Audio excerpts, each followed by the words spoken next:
Hello everyone. Today's video lecture is based on topic Newtonian mechanics. Okay, so what is mean by the mechanics?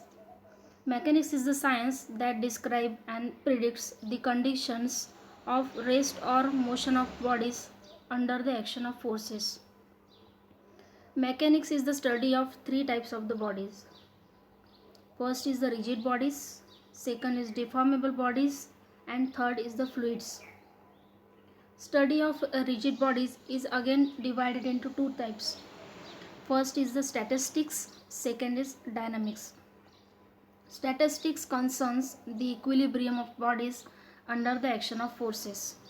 Dynamics concerns the motion of bodies. Concerns with the motion of bodies means which bodies are already in the motion, does not need the external force. This dynamic further have two types: kinematics and kinetics. Kinematics concerns the geometry of motion independent of the forces that produce the motion, and kinetics concerns the relationship between motion, mass, and the forces. Review of basic concepts. First is the space. Motion of When we have to study of motion of body, the space is the really very important phenomena. Okay, so what is the space? What is the actual definition of space? The geometrical region in which the event takes place, that is known as the space.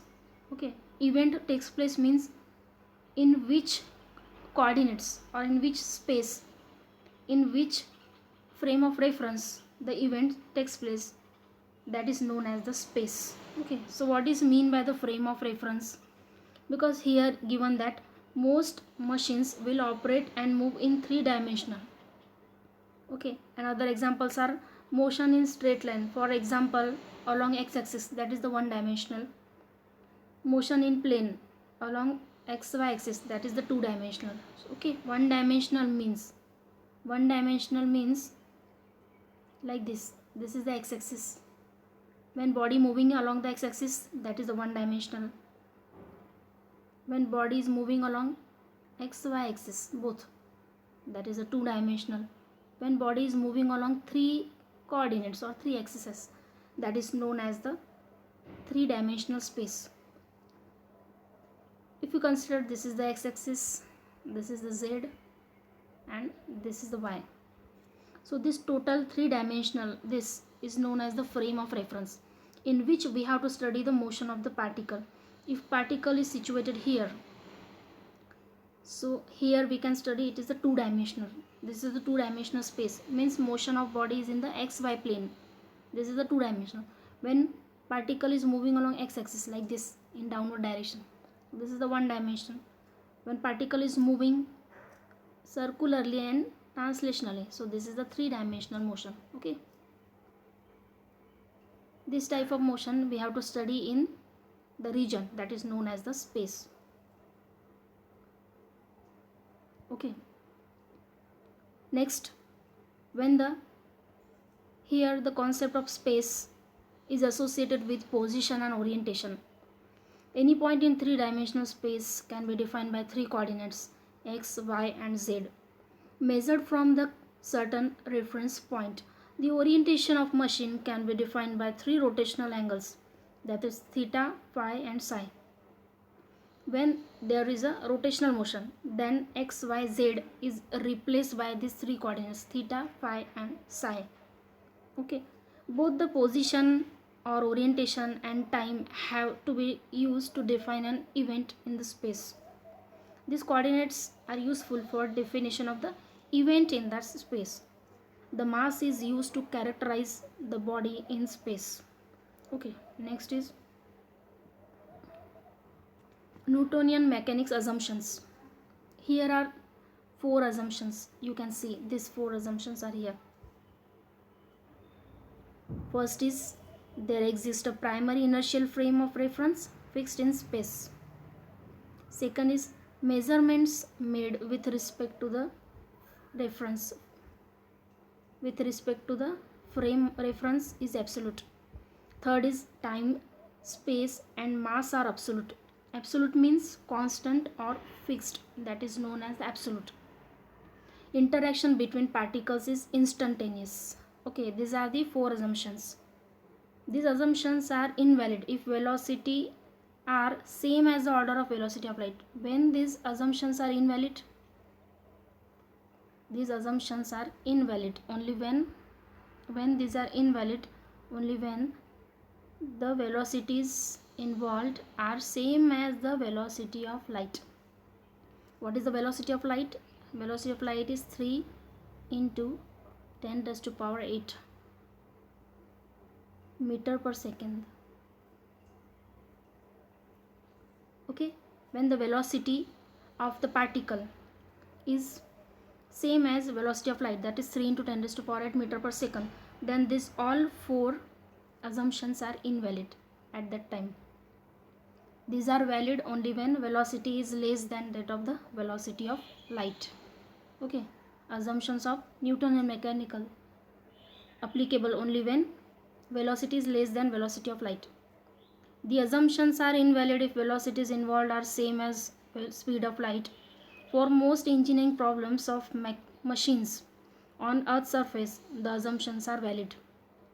For the rockets and space flights trajectories, using the assumptions may result in large error because these rockets, flights, etc. have the velocity same or greater or near about as the velocity of light. So at that time, this Newtonian mechanics assumptions are invalid.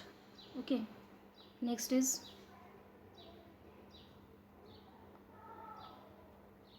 inertial frame. We have already discussed what is the inertial frame, which has the three axes x, y and z axes. Okay. The inertial frame is one in which the principle of Galileo Newton holds true. That is, body will remain at rest or continue with uniform velocity in straight line. Okay. The line unless it is compelled to change its state of rest or uniform rectilinear motion by some external influence. This is the inertial frame of reference. Okay. A frame of reference is not inertial if body not acted upon by outside influences accelerates on its own accord.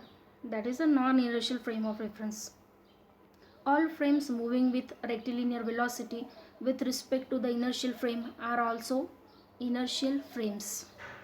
Next is right-handed system. Here we can see there is the x, y and z. All three axes are present here. This x, y and z. These are the Cartesian coordinates. Okay, and this system is known as the right-handed system. Here we can see right-handed system. The thumb denotes the z-axis. This first finger denotes the x-axis, then middle finger denotes the y-axis. This is the total arrangement of the inertial frame. Okay, this is the right-handed system. In right-handed system, all these are the unit vectors. These x, y, z all are the unit vectors. Next is Newton's first and third law are sufficient for study of bodies at rest or bodies in motion with no acceleration. When body with no acceleration, at that time Newton's first and third law of motion are sufficient for that body. And when body accelerates, then at that time Newton's second law of motion is applicable. Newton's second law of motion is what? F equal to mass into acceleration. That is this. Force is equal to mass into acceleration. This is applicable only when body is in the acceleration, because this equation is consist of the acceleration F equal to ma. And when body is not accelerate, then at that time Newton's first and third law of motion are applicable. Okay. Newton's third law of motion is to every action there is equal and opposite reaction. Newton's first law is body continues in a state of rest or of uniform motion along straight line unless an unbalanced force acts on it. Okay. Next is Newton's second law. What is the Newton's second law?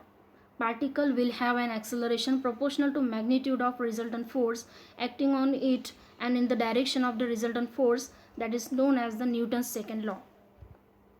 Or it can also be defined as the resultant of force acting on particle is equal to the rate of change of momentum, that is also known as the Newton's second law of motion.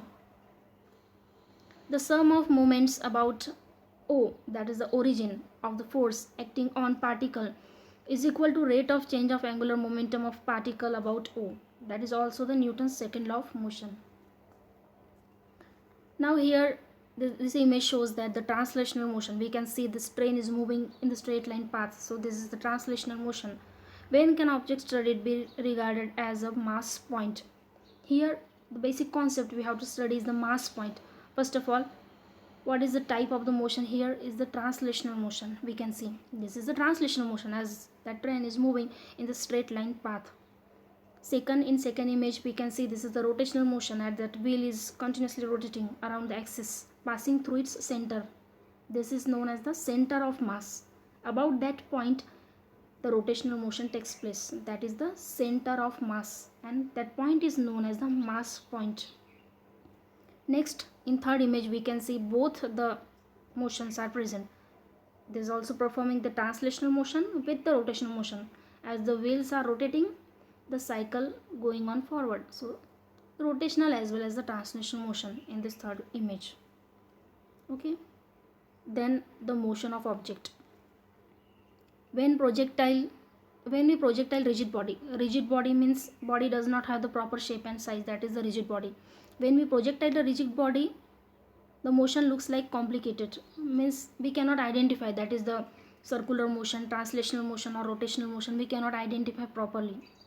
In the case of the rigid body, we can consider the motion of rigid body to be combination of parabolic trajectory of center of mass, okay, plus rotation about center of mass.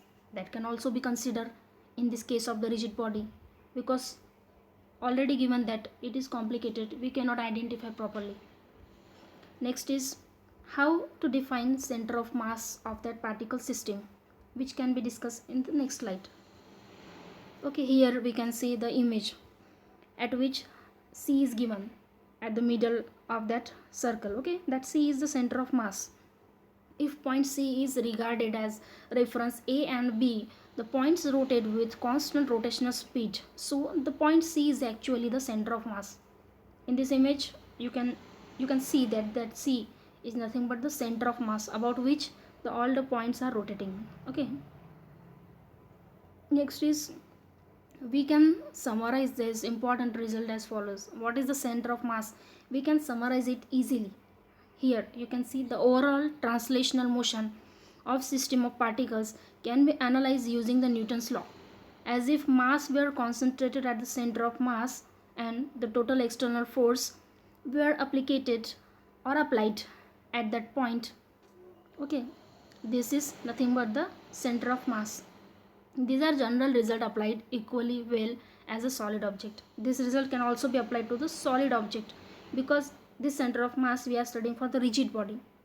This can also be applied to the solid body also, which has the proper shape and the size, because the rigid body does not have the proper shape and the size. Okay, next, this is now the summary of this video lecture. Okay, this seminar concentrates on body that can be considered as particle and discusses the motion of particle. The following concepts were covered. Okay, first is Newtonian mechanics in terms of statistics and dynamics, which we have already studied in the first slide. Second is the logical division of dynamics into kinematics and kinetics. Dynamics is divided into two types, that is also we studied in first slide. Problems in kinematics of particles. In the treatment of body as particle, the shape and size of body is not considered. Okay, this is the overall summary of this video lecture. Okay, so that's all. Thank you so much for hearing. Kindly share your reviews. Thank you so much. Thank you.